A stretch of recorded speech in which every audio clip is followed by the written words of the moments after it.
வணக்கம். இணைந்து கொண்டிருப்பது நியூஸ் ஃபர்ஸ்டின் பிரதான செய்திகளோடு உங்களோடு இணைந்து கொண்டிருக்கும் நான் ரஞ்சினி ராஜரத்னம் ராஜகிருஷ்ணா. நமது விரிவான செய்திகளுக்கு செல்லும் முன்னர் முதலில் இன்றைய தலைப்புச் செய்திகள். உயிர் தியாகத்தில் பெற்றுக்கொண்ட சமாதானத்தை பாதுகாப்பேன் என ஜனாதிபதி தெரிவிப்பு. தமிழர்களுக்கான அரசியல் தீர்வு கிடைக்கும் வரை அமைச்சு பொறுப்புகளை தமது பிரதிநிதிகள் ஏற்கக்கூடாது என்பதே தமது நிலைப்பாடு என வடமாகாண முதலமைச்சர் தெரிவிப்பு. லஞ்ச ஒழிப்பு ஆணைக்குழுவின் விசாரணைகள் ஸ்தம்பிதம் அடைந்துள்ளமை தொடர்பில் அமைச்சரவை அவதானம். ராணுவ வீரர்கள் உயிர் தியாகம் செய்து வெற்றி கொண்ட சமாதானம் மற்றும் சுதந்திரத்தை பாதுகாப்பதாக ஜனாதிபதி மைத்ரிபால சிறிசேன தெரிவித்துள்ளார். கொழும்பில் இன்று இடம்பெற்ற நிகழ்வு ஒன்றில் கலந்து கொண்டு உரையாற்றும் போதே ஜனாதிபதி இதனை தெரிவித்தார். கொழும்பு பாதுகாப்பு சேவைகள் கல்லூரியின் 2014ஆம் ஆண்டு புலமை பரிசில் பரீட்சையில் சித்தியடைந்த மாணவர்களுக்கு புலமை பரிசில் வழங்குவதற்காக இந்த நிகழ்வு இடம்பெற்றது. யுத்தேදී මියගියේ පවුල්වල දරුවන් පිළිබඳව කතා කරන විට யுத்தத்தில் உயிரிழந்த குடும்பங்களின் பிள்ளைகள் தொடர்பில் பேசும்போது அவர்களின் எதிர்காலம் தொடர்பில் உதவிகள் மற்றும் ஒத்துழைப்புகள் வழங்க வேண்டியது அவசியமாகும். அதேபோன்று உயிர்களை தியாகம் செய்தும் அங்கவீனமாகியும் நாட்டில் சமாதானத்தை ஏற்படுத்த அவர்கள் செய்த தியாகத்தை தொடர்ந்தும் நினைவூட்ட வேண்டும். ගත්තා වූ මහා උතුම් ශ්‍රේෂ්ඨ උත්සාහය කැපවීම අපි මෙහිදී නැවත නැවතත් සිහිපත් කරන්නට ඕනේ. லஞ்ச ஊழல் விசாரணை ஆணைக்குழுவின் தற்போதைய நிலை தொடர்பில் நேற்று கூடிய அமைச்சரவையில் பிரதமர் ரணில் விக்ரமசிங்க விடயங்களை முன்வைத்துள்ளார். 2015ஆம் ஆண்டு மே மாதம் முதல் 2015ஆம் ஆண்டு ஜூன் மாதம் 24ஆம் திகதி வரை இருவர் பதவி விலகியமையால் அதன் நடவடிக்கைகள் நிறுத்தப்பட்டுள்ளன. எவ்வித தீர்மானங்களையும் எடுக்காதுள்ளனர். தற்போதைக்கு விசாரணைகளை முன்னெடுக்க 50 பேரை கொண்ட போலீஸ் குழு ஒன்றை கோரிய போதிலும் அதனை செய்யவில்லை, நிராகரிக்கின்றனர். 3 அரசியல்வாதிகளுக்கு எதிரான விசாரணைகள் 6 மாத காலத்திற்கு பிற்போடப்பட்டுள்ளது. அதிகாரமில்லாத ஆணையாளர்கள் அரசியல்வாதிகளிடம் ஃபைல்களை கோருகின்றனர். தலைவருக்கு எதிராக லஞ்ச ஊழல் குற்றச்சாட்டு காணப்பட்டதாக நீதி அமைச்சர் தெளிவாக கூறுகின்றார். அவர்கள் விசாரணைகளை முன்னெடுத்து அந்த குற்றச்சாட்டுகளிலிருந்து அவரை விடுவித்துள்ளனர். மற்றொரு ஆணையாளர் லஞ்சம் பெற்றுள்ளார். அதற்கான ஆவணங்கள் காணப்படுகின்ற போதிலும் அவர் ஆணையாளர் என்பதால் அவர் தொடர்பில் நடவடிக்கை எடுக்க முடியாது என தலைவர் கூறியதாக நீதி அமைச்சர் தெரிவித்தார். அவ்வாறெனில் 3 பேர் மீது லஞ்ச குற்றச்சாட்டுள்ளது. சுயாதீன ஆணைக்குழுவின் கீழ் 18ஆம் திகதி புதிய ஆணையாளர்களை நியமிப்போம்.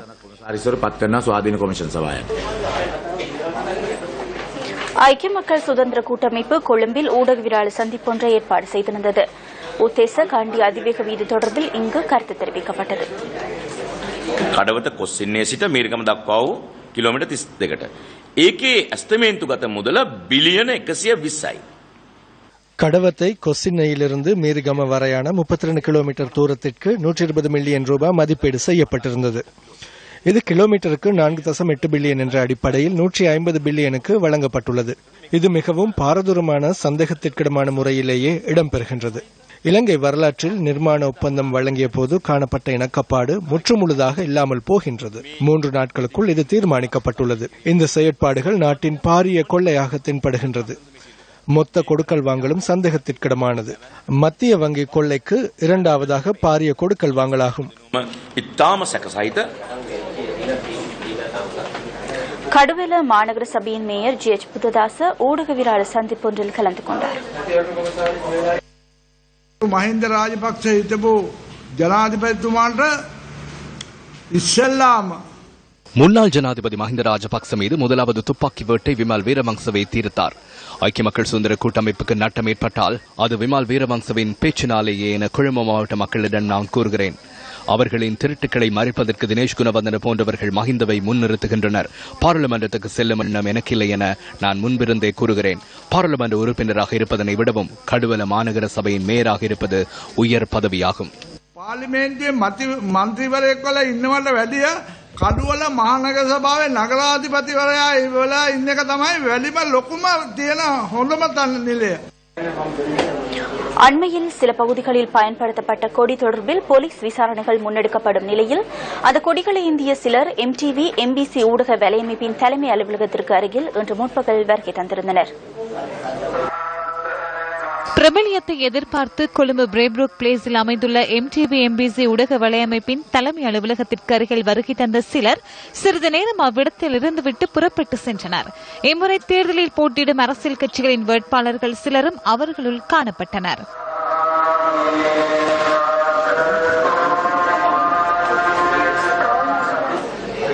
லஞ்ச ஊழல் குற்றச்சாட்டுகள் விசாரணை ஆணைக்குழு மற்றும் பாராளுமன்ற கட்டடத்திற்கு முன்னால் இடம்பெற்ற எதிர்ப்பு நடவடிக்கைகளின் போது பயன்படுத்தப்பட்ட கொடி தொடர்பில் ஆரம்பிக்கப்பட்ட போலீஸ் விசாரணை தொடர்ந்து முன்னெடுக்கப்பட்டு வருகின்றது.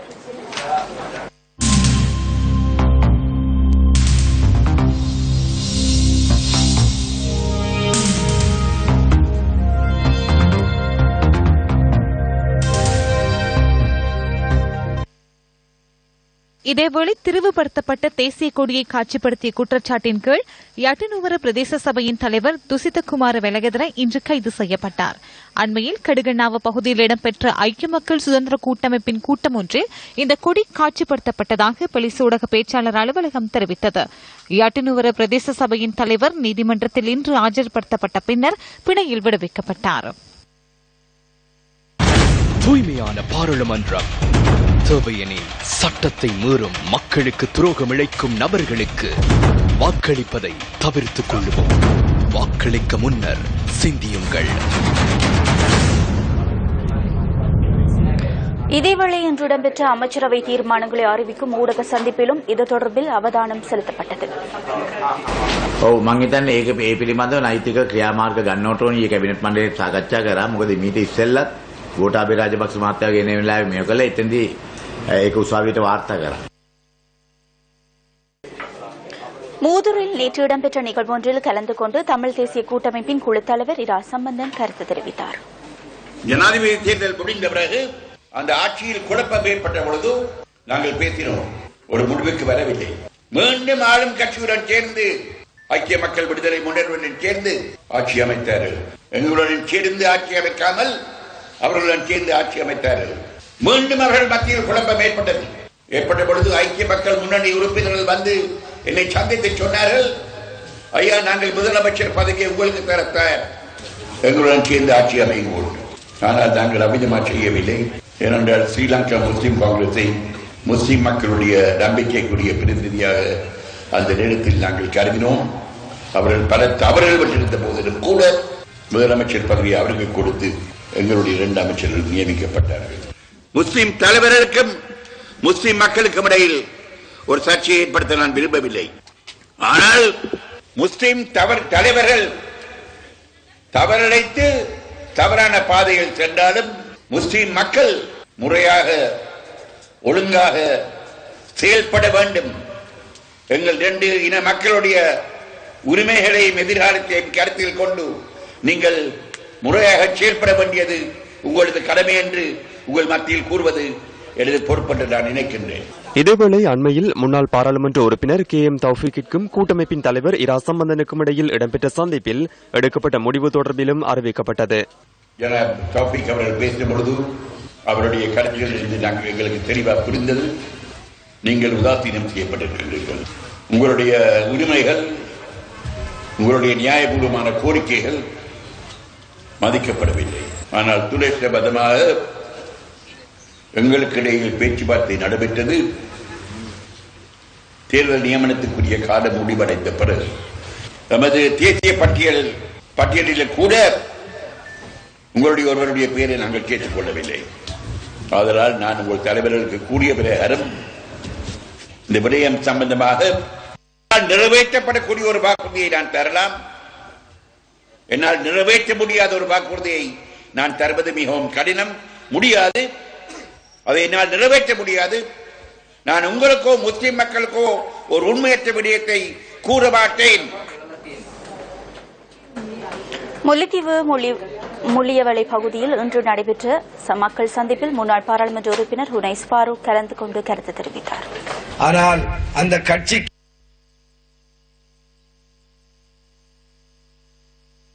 ஐக்கிய தேசிய கட்சியின் நிலை தற்பொழுது பரிதாபகரமாக இருக்கிறது. ஐக்கிய தேசிய கட்சி தான் இந்த நாட்டின் நல்ல கட்சி. ஆனால் அந்த கட்சிக்கு இருக்கின்ற டிரைவர் இப்பொழுது சரியில்லாமல் இருப்பதால் கட்சி எங்கு செல்ல போகிறதோ தெரியாது. இந்த தேர்தல் வாக்களிக்கும் இந்த வேலைக்காக லஞ்சமாக தையல் இயந்திரத்தை கொடுக்க பார்க்கிறார்கள், உணவுப் பொதிகளை கொடுக்க பார்க்கிறார்கள், என்வெலப்பில் பணம் வைத்து கொடுக்க பார்க்கிறார்கள். அவர்கள் நினைக்கிறார்கள் இதை கொடுத்து இந்த மக்களை ஏமாற்றலாம் என்று. ஆனால் இந்த தேர்தல் முடிவு அவர்களுக்கு பாடம் புகட்டுவதாக அமைய வேண்டும். இதற்கு நீங்கள் அடையாளம் காண வேண்டும். இவ்வளவு 5 வருட காலமும் இவர்கள் எங்கு போயிருந்தார்கள்? உங்களை பற்றி சிந்திக்கவில்லை, உங்களது கிராமத்தை பற்றி சிந்திக்கவில்லை, உங்களது தேவையை பற்றி சிந்திக்கவில்லை. ஆனால் தேர்தல் அறிவிக்கப்பட்டு நாமினேஷன் பேப்பரில் சைன் பண்ணிய பிறகு இன்று வந்த அபிவிருத்தியை பற்றி பேசுகிறார்கள், வேலைவாய்ப்பை பற்றி பேசுகிறார்கள். என்னத்தை கொடுத்து வாக்குகளை பெற முடியுமோ அத்தனையும் கொடுப்பதற்கு தயாராக இருக்கிறார்கள். ஆனால் நீங்கள் ஏமாறுகின்றவர்களாக இருக்கக்கூடாது. ஏமாறுகின்றவர்கள் இருக்கும் வரைத்தான் ஏமாற்றுபவர்கள் இருப்பார்கள். எனவே இந்த வன்னி மாவட்டத்தில் இருக்கின்ற ஏமாற்று அரசியலை இந்த முறை நீங்கள் முற்றுப்புள்ளி வைக்க வேண்டும். தகுதியானவர்களை பாராளுமன்றம் அனுப்ப வேண்டும். தேர்தல் காலம் வந்தால்தான் அமைச்சர்களை காணக்கூடியதாக இருக்கின்றது. இந்த வன்னி மாவட்டத்தின் அமைச்சர் தேர்தல் காலத்தில் மட்டும்தான் மக்களோடு அன்பாக இறுக்கமாக இருப்பது போல் நடிப்பதை காணக்கூடியதாக இருக்கிறது. அபிவிருத்தி என்ற போர்வையில் இன்று தேர்தல் இளைஞம் கொடுக்கப்படுகின்றது. பிரஜைகள் முன்னணியின் தேர்தல் பிரசார நடவடிக்கைகள் நுவரெலியா மாவட்டத்தின் பல்வேறு பகுதிகளிலும் தொடர்ந்து முன்னெடுக்கப்பட்டு வருகின்றன. தலவாக்கலை சென்கோம் பகுதியில் பிரஜைகள் முன்னணிக்கு மக்களின் மிகுந்த வரவேற்பு கிடைத்தது. இலங்கை அரசியல் வரலாற்றில் முதன்முறையாக 100% பெண்களுக்கு வாய்ப்பளித்து பிரஜைகள் முன்னணி இம்முறை வேட்பாளர்களை களமிறக்கியுள்ளது. மலையகத்தில் தொடர்ந்தும் பல்வேறு பிரச்சினைகளுக்கு மத்தியில் வாழ்ந்து வரும் மக்களுக்கு தமது பிரச்சினைகளை தாமே பாராளுமன்றம் சென்று தீர்த்துக் கொள்வதற்கு சந்தர்ப்பம் வழங்கும் வகையில் இந்த வாய்ப்பு வழங்கப்பட்டுள்ளது. இதன் அடிப்படையில் அடுத்த மாதம் 17ஆம் தேதி இடம்பெறவுள்ள பொது தேர்தலை முன்னிட்டு பிரஜைகள் முன்னணியின் ஆதரவாளர்கள் மலையகத்தின் பல்வேறு பகுதிகளிலும் வீடு வீடாக சென்று பிரசார நடவடிக்கைகளில் ஈடுபட்டனர்.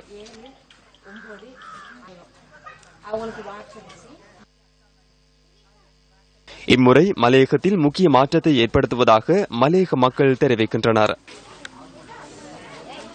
பெண்களை காலகாலமா நம்மள என்ன செய்வோம், வேலைக்கு போறது வீட்டுல உண்டு, அது மட்டும்தான் இருந்தோம். ஆனா இப்ப அதையும் தாண்டி நம்மளால நிறைய விஷயங்களை பேசக்கூடிய விஷயங்கள் நிறைய பேசறதுக்கு நம்மகிட்ட உரிமைகளை கட்டாயம் காலகாலமா நம்ம ஓட் பண்ணா இல்ல செஞ்சோம். ஆனா அவர் காலகாலமா எந்த ஊருக்கு போனாலும் உண்மையான விஷயத்தை தான் அவர் பேசுறாரு. சும்மா காலகாலமா அமைச்சர் மாதிரி இருக்காங்க.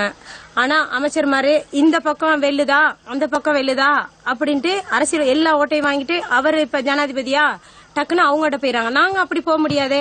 காலகாலத்துக்கு இந்த மலையகத்துல மட்டும்தான் இருக்க முடியும். ஆனா மலையகத்துல இருந்தாலும் இந்த 11 வேட்பாளர்களை வச்சு கட்டாயம் இந்த மலையகத்துக்கு ஒரு நல்ல ஒரு ஒளி ஒண்ணு கிடைக்கணுங்கிற ஆசையத்தான் நாங்களாம் உங்கள்கிட்ட மீண்டும் மீண்டும் தாழ்மையோட கேட்டு. எமது ரங்காசர் அவர்கள் மலையகத்துல 11 வேட்பாளரை தெரிவு செஞ்சிருக்காங்க. மலையகத்துல பெண்கள் போய் எங்கோட்டு முழு உரிமைகளை பார்லிமெண்ட்ல பேசுவாங்க அப்படிங்கிற ஒரு நம்பிக்கையில பெண்களை 11 பேர்த்த தெரிவு செஞ்சிருக்காரு. மலையகத்துல இவ்வளவு காலமா யாருமே இந்த ஒரு வேலையை செஞ்சு கொடுக்கல. ஆனா இவர் அப்படி இல்ல. மலையகத்துல உள்ள பெண்களை நீ லயத்துல இருந்தாலும் பரவாயில்ல, உன் புள்ள லயத்துல இல்லாம வெளிக்கு கொண்டு வா அப்படின்னு சொல்லியிருக்காரு. எல்லா பெண்களுமே ஒரு நல்ல விடிவு காலம் கிடைக்கும் சொல்லி நாங்க நம்புகிறோம். எல்லாம் இந்த உறவுகள் எல்லாருமே வாக்களிச்சிங்கன்ட்டு சொன்னா இந்த பெண்கள் பார்லிமெண்ட்டுக்கு வந்தாங்கன்ட்டு சொன்னா எந்த பிரச்சனையுமே அவர்கள்கிட்ட இருந்து நம்ம கேட்கலாம். நம்ம எந்த காலமுமே அட்டை கடிச்சு பாம்பு கடிச்சு நம்ம வேலை செய்யறோம், நமக்கு தான் நம்ம தான் இப்படி இருக்கோம்ட்டு சொன்னா நம்ம பிள்ளைகளாவது இப்படி முன்னேற்றமா வரணும். அதுக்காவது இந்த ரங்கா சார் இவ்வளவு ஒரு உதவி செஞ்சு வச்சிருக்கிறதாக அவர்களுக்கு ரொம்ப நன்றி. யாழில் இன்று இடம்பெற்ற ஊடக சந்திப்பில் கலந்து தமிழ் தேசிய கூட்டமைப்பின் பேச்சாளர் சுரேஷ் பிரேமச்சந்திரன் கருத்து தெரிவித்தார். சமஷ்டி கோரிக்கை என்பது இலங்கை அரசாங்கத்தால் முன்னர் நிராகரிக்கப்பட்டு வந்ததை தொடர்ந்தும் தந்தை செல்வநாயகத்துக்கும் இலங்கை அரசாங்கத்துக்கும் இடையில் ஏற்பட்ட ஒப்பந்தங்கள் முறிக்கப்பட்டதை தொடர்ந்தும் வேறு மாற்று வழி இல்லாமல் தன்னாடுதான் தமிழ் மக்களுக்கு ஒரு வழி என்ற ஒரு நிலைமை ஏற்படுத்தப்பட்டது. இன்று சர்வதேச சமூகத்தினுடைய ஒத்துழைப்புடன் அவ்வாறான ஒரு ஆயுத போராட்டம் முடிவுக்கு கொண்டு வரப்பட்டதன் பின்பு தமிழ் தேசிய கூட்டமைப்பு தமிழ் மக்களுக்கான ஒரு இன பிரச்சினை தீர்வுக்கு, ஏனென்றால் ஒரு யுத்தம் முடிவுக்கு கொண்டு வரப்பட்டதே தவிர இனங்களுக்கிடையிலான முரண்பாடு என்பது முடிவுக்கு கொண்டு வரப்படவில்லை. தமிழ் தேசிய கூட்டமைப்பு இனப்பிரச்சினை தீர்வுக்கான சில அடிப்படைகளை சொல்லியிருக்கிறது. இதனை உடனடியாகவே தென்னிலங்கையில் இருக்கக்கூடிய சிங்கள கட்சிகள் மறுதளித்திருக்கின்றது. ஐக்கிய தேசிய கட்சி ஒற்றையாட்சிக்குள் அதிகமான அதிகார பகிர்வினை மேற்கொள்ளலாம் என்று சொல்கின்றது. யுனைடெட் பீப்புள்ஸ் ஃப்ரீடம் அலையன்ஸ் என்று சொல்லக்கூடிய கட்சி அவர்கள் சொல்கின்றார்கள் 13வது திருத்தச் சட்டத்துக்குள் தான் பிரச்சனையை தீர்க்க முடியும் என்று சொல்கின்றார்கள். ஜேவிபி போன்ற கட்சிகள் சமஷ்டி அரசியல் அமைப்பு முறை என்பது இந்த நாட்டில் சாத்தியமற்ற ஒன்று என்று சொல்கின்றார்கள். ஆகவே இவர்கள் பல்வேறுபட்ட விதமான கருத்துக்களை இங்கு முன்வைக்கின்றார்கள். யாழ் ஊடக மையத்தில் இடம்பெற்ற ஊடக சந்திப்பில் கலந்து கொண்டு தமிழ் தேசிய மக்கள் முன்னணியின் தலைவர் கஜேந்திரகுமார் பொன்னம்பலம் அரசியல் தீர்வு தொடர்பில் கருத்து தெரிவித்தார். தமிழருடைய தனித்துவமான இறமை வலியுறுத்தப்பட்ட ஒரு தீர்வாக அது அமைய வேண்டும். சுயநிர்ணய உரிமை என்ற அடிப்படையிலே உருவாக்கப்படுற தீர்வாக அது அமைய வேண்டும். அதுக்கு கூறுவதற்கான காரணம் வெற்று கோஷம் அல்ல.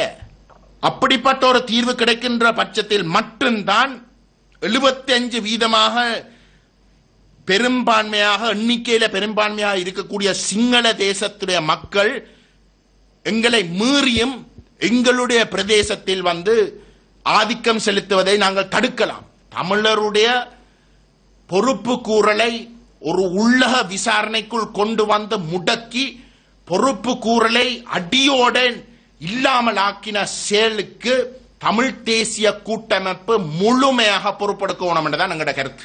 ஏனென்றால் சிங்கள தரப்பு ஒரு உள்ளக விசாரணை கோருவது அவர்களுடைய கடமை, தங்களுடைய சொந்த மக்களுக்கு செய்ய வேண்டிய கடமை. தமிழராக இருந்து கொண்டு சிங்கள மக்கள் வந்து அந்த வகையில செயல்படுவதை நாங்கள் பிழை என்று சொல்ல முடியாது. தங்களுடைய சொந்த மக்களுக்கு விசுவாசமாக நடந்து கொள்கிறார். சர்வதேச சமூகத்தையும் பிழை சொல்ல முடியாது. சர்வதேச சமூகம் தங்களுடைய நலங்களை கருதி தான் செயல்படுவார்கள். இல்லை எங்களுடைய நலங்களை கருதி செயல்படுவார்கள் என்று நாங்கள் எதிர்பார்க்கிறது என்றால் நாங்கள் தான் முட்டாள்கள். அப்ப யார் எங்களுடைய நிலங்களின் அடிப்படையில் செயல்படுவோனும் எங்களுடைய பிரதிநிதிகள். ஆனால் அந்த பிரதிநிதிகள் என்று சொல்லக்கூடியவர்கள் துணிச்சலாக இன்றைக்கு ஒரு துணிஞ்சு ஒரு உள்ளக விசாரணையை தாங்கள் ஏற்க தயார் என்று கூறுகின்றார்கள். என்னடால் அவர்கள் நிற்கிறார்கள் தமிழ் மக்கள் முட்டாள்கள் என்று. அரசியல் ரீதியான நிரந்தர தீர்வு கிடைக்கும் வரையில் எக்காலத்திலும் அமைச்சு பதவிகளை தமிழ் பிரதிநிதிகள் ஏற்கக்கூடாது என்பதே தமது நிலைப்பாடாகும் என வடமாகாண முதலமைச்சர் சி வி விக்னேஸ்வரன் சுட்டிக்காட்டியுள்ளார்.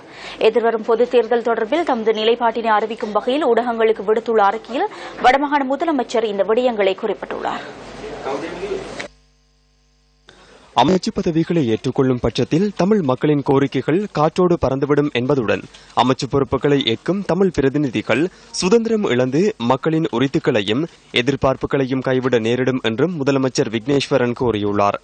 வடமாகாண முதலமைச்சராக தம்மை கூட்டமைப்பினர் தேர்ந்தெடுத்திருந்த போதிலும் அந்த கட்சி வேட்பாளர்களுக்காக பக்கசார்பான முறையில் ஆதரித்து பேசுவது தமக்கு அழகல்ல என சுட்டிக்காட்டியுள்ள விக்னேஸ்வரன் மக்களால் தேர்ந்தெடுக்கப்பட்ட பிரதிநிதிகளோடு சேர்ந்து அந்யோன்யமாக செயற்படுவது தமக்கு பிரச்சினையல்ல என்றும் தெரிவித்துள்ளார். அவர்கள் யாராக இருப்பினும் கட்சிகளின் நலனை விட மக்களின் நலன்களை முதன்மை பெற வேண்டும் என்றும் அவர் வலியுறுத்தியுள்ளார். இதேவேளை போர் முடிவடைந்து 6 வருடங்கள் கடந்துள்ள நிலையிலும் வடமாகாண சபை தேர்ந்தெடுக்கப்பட்டு 2.5 வருடங்கள் கடந்துள்ள நிலையிலும் போருக்கு பின்னரான சூழலில் புனர் நிர்மாணம், மீள்குடியேற்றம் மற்றும் அபிவிருத்தி பணிகள் என்ற முக்கிய சவால்களை அனைவரும் எதிர்நோக்கியுள்ளதாக முதலமைச்சர் விக்னேஸ்வரன் தமது அறிக்கையில் கூறியுள்ளார். இது தவிர அரசியல் ரீதியாக நிரந்தர தீர்வும் போரினால் பாதிக்கப்பட்டோருக்கு நீதி கிடைப்பதும் இன்னும் தாமதமாகிக் கொண்டே இருப்பதாக அவர் சுட்டிக்காட்டியுள்ளார். இதன் அடிப்படையில் தேர்தல் முடிவடைந்தவுடன் முக்கிய சவாலான அரசியல் தீர்வுகளுக்காக ஒரு மனதுடன் ஒத்துழைக்கக்கூடிய பிரதிநிதிகளையே மக்கள் தேர்ந்தெடுக்க வேண்டும் என்றும் வடமாகாண முதலமைச்சர் குறிப்பிட்டுள்ளார். நல்லாட்சியை இனம் கண்டு ஜனநாயக ரீதியாக சகலரும் சேர்ந்து அந்த சக்திகளுக்கு துணையாக நிற்பதற்கு எதிர்வரும் தேர்தலானது களம் அமைத்துக் கொடுக்கும் என்று நம்புவதாகவும் முதலமைச்சர் சி வி விக்னேஸ்வரன் தெரிவித்துள்ளார். தமிழ் மக்களின் வருங்காலத்தை நாட்டில் உறுதிப்படுத்துவதற்கு சர்வதேச சமூகமானது துணை நிற்கும் என்று தாம் எதிர்பார்ப்பதாக தேர்தல் தொடர்பில் தமது நிலைப்பாட்டை தெளிவுபடுத்தும் அறிக்கையில் முதலமைச்சர் மேலும் கூறியுள்ளார். செய்திகள் தொடர்கின்றன. முறிகண்டியில் அமைந்துள்ள வடபிராந்திய பார ஊர்திகள் உரிமையாளர்கள் கூட்டுறவு சங்கத்தின் அலுவலகத்தில் இன்று ஊடகவியலாளர் சந்திப்பு இடம்பெற்றது. ரிஷாட் பதியுதீன் மீள்குடியேற்ற அமைச்சராக இருந்த காலப்பகுதியில் 1,10,00,000 ரூபாவிற்கும் அதிகமான தொகை தமக்கு செலுத்த வேண்டியுள்ளதாக இதன்போது கருத்து தெரிவிக்கப்பட்டது. 3/10/2009 ஆண்டு தொடக்கம் 3/11/2009 வரைக்குமான எமது பார ஊர்திகள் மூலம் மீள்குடியேற்றத்துக்காக மாவட்ட செயலகம் எங்களை பார ஊதிகளை வழங்குமாறு கேட்டுக்கொண்டதற்கு இணங்க 220 தடவைகள் பார ஊதிகள் மூலம் செட்டிகுளம் நலன்புரி முகாமில் இருந்து அந்தந்த இடங்களுக்கு மீள்குடியேற்றத்துக்காக பொருட்களை ஏற்றி சென்றதற்கான கூலியாக எங்களுக்கு 1,10,76,503 ரூபாய் வருமதியாக உள்ளது. 15/10/2010 ஆண்டு கிடைக்கப்பெறாத பட்சத்தில் நாங்கள் அதுக்குரிய அமைச்சுகள், ஜனாதிபதி, மாவட்ட செயலகங்கள் அனைவருக்கும் எங்களுக்கு கடிதம் மூலம், கூட்டுறவு திணைக்களங்கள் கடிதம் மூலம் தெரிவித்தும் இதுவரை காலமும் இந்த பணம் எங்களுக்கு கிடைக்கப்பெறவில்லை. அப்போது மீள்குடியேற்ற அமைச்சர் ரிச்சார்ட் பதிவின் அவர்கள் தான் மீள்குடியேற்ற அமைச்சராக இருந்தவர். அவர் எங்களிடம் நேரடியாக பாரவதிகளை பெறுவதில்லை. மாவட்ட செயலகம் மூலம் அவற்றை பணிப்புக்கு அமைய செயலகம் தான் எங்கள்கிட்ட இருந்து லொரிகளை பெற்று வந்தது. 2009 ஆண்டு வெண்செயல் நேரம் மினி முகாமிலிருந்து மீள குடியமர்வுக்கு மக்களை ஏற்றி இறக்கியதில் 10க்கு மேற்பட்ட தடவைகள் நான் சேவையில் ஈடுபட்டுகின்றேன். 2 லட்சத்துக்கு மேற்பட்ட கூலித்தொகை எனக்கு தர வேண்டியிருக்கின்றது. வடபிராந்திய பார ஊதி சங்கத்தின் ஊடாகத்தான் அந்த லொரியை அமர்த்தி, வாடகைக்கு அமர்த்தி சேவையில் ஈடுபட்ட நாங்கள். டீசல் அடிப்பது கூட காசில்லாத காலகட்டத்தில் நான் நகையிலை பேங்கில் அடைய வைத்து அந்த காசை கொண்டுதான் டீசல் அடித்து ஓடினாங்க. இட்டு வரைக்கும் 5 வருஷத்துக்கு மேற்பட்ட நிலையில் ஜனாதிபதி தேர்தலில் மாற்றத்தை விரும்பி வாக்களித்த மக்கள் பாராளுமன்ற தேர்தலிலும் மாற்றத்தை ஏற்படுத்த வேண்டும் என தமிழர் விடுதலை கூட்டணி கோரிக்கை விடுத்துள்ளது. கொட்டாஞ்சேரியில் நேற்று இடம்பெற்ற மக்களுடனான கலந்துரையாடலின் போது இந்த விடயங்கள் தெரிவிக்கப்பட்டதாக கூட்டணி விடுத்துள்ள அறிக்கையில் குறிப்பிடப்பட்டுள்ளது. தத்தமது நலன்களுக்காக பேரம் பேசாமல் தமிழ் மக்களின் நலன்களுக்காக மட்டும் பேரம் பேசுகின்ற தலைமைகள் உருவாக வேண்டும் என தமிழர் விடுதலை கூட்டணி நிர்வாக செயலாளர் தெரிவித்துள்ளார். தமிழர்கள் இன்று இக்கட்டான ஒரு சூழ்நிலையில் சிக்கியுள்ளதுடன் இந்த தருணத்தில் அனைவரும் நன்கு சிந்தித்து வாக்களிக்க வேண்டியுள்ளதாகவும் சுட்டிக்காட்டியுள்ள கூட்டணி சுயநலக்காரர்களையும் பதவி மோகம் உள்ளவர்களையும் புறந்தள்ளி நல்லவர்கள் பாராளுமன்றம் செல்ல அனுமதிக்க வேண்டும் என வலியுறுத்தியுள்ளது. மக்களின் தேவைகளையும் அபிலாஷைகளையும் பூர்த்தி செய்யக்கூடிய தலைவர்களே இன்று நாட்டிற்கு தேவை எனவும் தமிழ், சிங்கள, முஸ்லிம் இனங்கள் நாட்டில் ஐக்கியத்துடனும் சகோதர உணர்வுடனும் நெருக்கமான உறவுகளை பேணி வாழ வேண்டும் என்றும் கூட்டமைப்பின் நிர்வாக செயலாளர் சுட்டிக்காட்டியுள்ளார். ஏற்கனவே ஆட்சியில் இருந்தவர்கள் இனங்களிடையே ஒற்றுமையை கட்டிக்காப்பதற்கு தவறிவிட்டதாகவும் இதன் காரணமாகவே ஒற்றுமையை கட்டியெழுப்பும் பொருட்டு தமிழர் விடுதலை கூட்டணி மூவினத்தையும் சார்ந்த பெண்களையும் இணைத்துக் கொண்டு கட்சியின் தலைவர் வி. ஆனந்த சங்கரின் தலைமையில் கொழும்பு மாவட்டத்தில் போட்டியிடுவதாகவும் அந்த அறிக்கையில் மேலும் கூறப்பட்டுள்ளது. வடக்கு கிழக்கு உள்ளிட்ட நாட்டின் பல்வேறு பகுதிகளிலும் காணாமல் போனோர் மற்றும் கடத்தப்பட்டவர்களின் உறவர்களுடனான சந்திப்பு இன்று கொழும்பில் இடம்பெற்றது. வெள்ளை வேன் கலாச்சாரத்தை கண்டிப்போம் என்ற தொனிப்பொருளில் இந்த சந்திப்பு இடம்பெற்றது. 2008 மற்றும் 2009 ஆண்டுகளில் கொட்டாஞ்சேனை மற்றும் வெள்ளவத்தை பிரதேசங்களில் வெள்ளை வேனில் கடத்தப்பட்டு கொலை செய்யப்பட்டதாக கூறப்படும் சிலரின் உறவினர்களும் இதன்போது கலந்து கொண்டிருந்தனர்.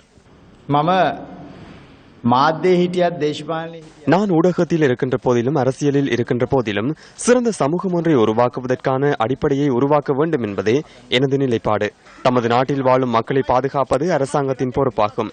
எனினும் துயரங்களை கேட்டாலும் எவரும் மக்களின் உரிமைகளை பாதுகாப்பதற்காக முன்வரவில்லை. அதற்கான ஆரம்பம் ஒன்றை பெற்றுக் கொடுப்பதே எனது முயற்சியாகும். இவ்வளவு தவறு இடம்பெற்றுள்ள நிலையில் விசாரணைகளின் போது அதிக தகவல்கள் வெளியாகியுள்ள நிலையில் அதிகாரிகள் தொடர்ந்தும் இதனை மூடி மறைப்பதனை கொள்கையாக கொண்டுள்ளனர். அதற்கு இடமளிக்க முடியாது. எனது மகன் 2008 ஆண்டு 3 பேருடன் காணாமல் போனார். தற்போது 7 ஆண்டுகள் ஆகின்றன. நிலத்தடி முகாமில் வைத்திருந்ததாக கூறுகின்றனர். ஆனால் பிள்ளைகளுக்கு என்ன நடந்துள்ளது என தெரியவில்லை.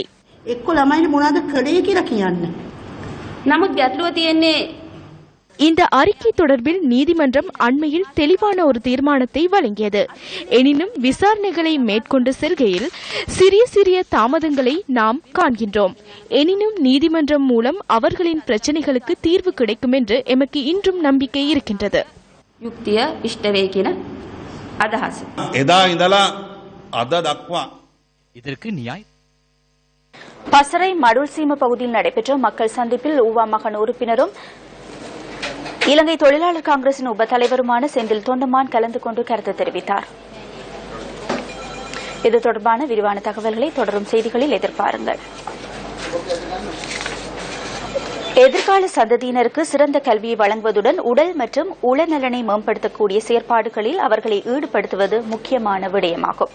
சிறுவயது முதல் கல்வியை ஊக்குவிப்பது மாத்திரமன்றி இணைப்பாடவிதான செயற்பாடுகளிலும் அவர்களை ஈடுபடுத்துவது பெற்றோர் உள்ளிட்ட சமூகத்தின் பொறுப்பாகும்.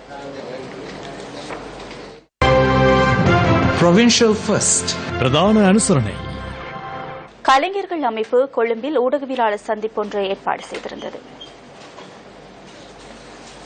දැනටත් ඔය දෙහිවල මේ චණ්ඩියෙක් තන්දේ ඉල්ලන චණ්ඩියෙක් தெஹிவளையில் தேர்தலில் போட்டியிடும் குண்டர் ஒருவர் தேர்தலின் பின்னர் என்னை தாக்க உள்ளதாக கூறியுள்ளார். இந்த நபர் மீது அல்ல, மக்கள் மீதே நான் பரிதாபப்படுகிறேன். மக்களே அவரை தெரிவு செய்தனர். குண்டர்களுக்கு வாய்ப்பளித்த மக்கள் தற்போது அவர்கள் தாக்குவதை பார்த்து கொண்டிருக்க வேண்டிய நிலை ஏற்பட்டுள்ளது. எம்மை தாக்கினால் கவலைப்பட வேண்டாம், எம்மை கொலை செய்து விடுவர். இதுபோன்ற மிகவும் மோசமான நிர்வாகிகளுக்கு மீண்டும் நாட்டை ஒப்படைக்க வேண்டாம். ஆகவே சிறந்த நபர்களுக்கு வாக்களியுங்கள்.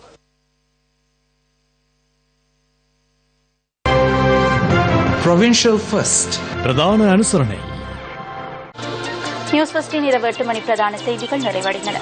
வணக்கம்.